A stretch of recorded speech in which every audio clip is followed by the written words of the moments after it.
আপনারা আছেন, আমি জানি না এখন র্যাগিংয়ের ব্যবস্থা আপনারা আছেন কিনা, যারা দ্বিতীয় বর্ষের তারা নিশ্চয়ই আজকে এখানে নবীনবরণ উৎসব ওরাই সাধারণত তাই হয় যে লাস্ট যে যারা সেকেন্ড ইয়ারে উঠে তারাই এই নবীনবরণ উৎসব তারা পালন করেন। একবার ভাবুন যে আপনি যখন ফার্স্ট ইয়ারে এসেছিলেন তখন আপনার কি অবস্থাটা ছিল। আমি মেডিকেল কলেজেও দেখি, বলে না না সব ঠিক আছে, কোনো অসুবিধা নেই। তা আমি তো ঠিক দেখতে পাই, চুল ছোটো ছোটো করে কেটে দেয়, ইত্যাদি দেয়, মাথায় তেল দেয় মেয়েদের, দেয় এগুলো। বলে না সঠিক ঠিক করতে হবে, মানে ঠিক করতে হবে মানে তাদের উপর প্রেশার আনো যাতে আমার কথা শুনে। এই যে ডিক্টেটরশিপের একটা ভাবনা চিন্তা, এটা কী ধরনের, এটা তো আমাদের এখানে ছিল না কোনো সময়।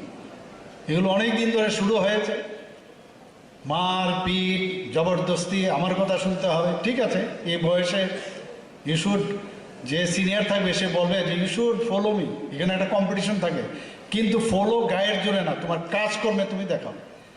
তোমার যে এডুকেশন, তুমি যদি ভালো স্টুডেন্ট হো, তোমার সেই এডুকেশন তোমার বলার এবং তোমার বলার ধরন, তোমার লেখার ধরনে, তুমি যে রেজাল্ট দেখেছো সেই রেজাল্টের উপর ভিত্তি করে তোমার মার্গদর্শনে তাকে অ্যাট্রাকশন করা।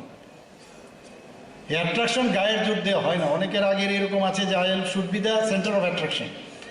তো যারা কম জানে, যারা অ্যাকচুয়ালি মানে ভীরু, তারাই কিন্তু মারপিটে যায়। আসলে তারা ভীরু, যে আমাকে সবাই চিনতে হবে, আমি হিরো আমার কলেজের মধ্যে, এই যে ভাবনা, এতে করে আলটিমেটলি কি হয় যে আসল যে উদ্দেশ্য যেটা বিবেকানন্দজি বলেছেন সেটার থেকে কিন্তু আমি নিজেও সরি, আবার আরেকজনকেও সরি।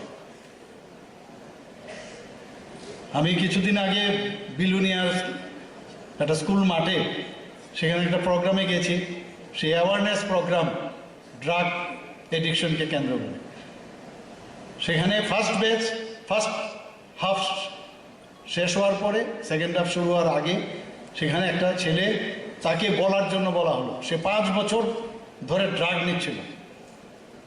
আমার এখনও মনে আছে, আমি সব জায়গায় এই কথাটা বলি, তার কথাটা আমি শুনলাম।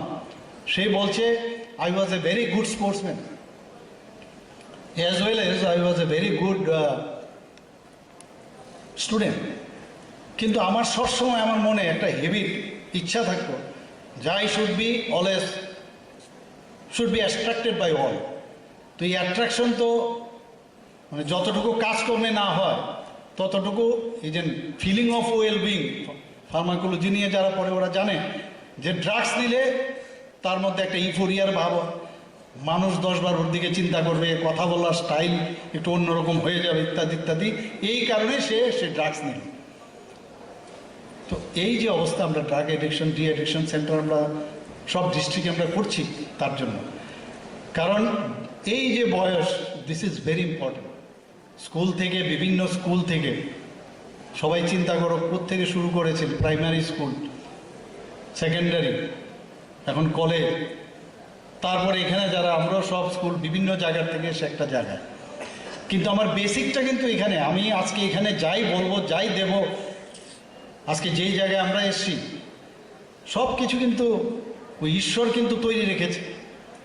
কিন্তু যে জায়গায় আমি থাকবো তার ছাপ রেখে যাব, এবং সেই ছাপ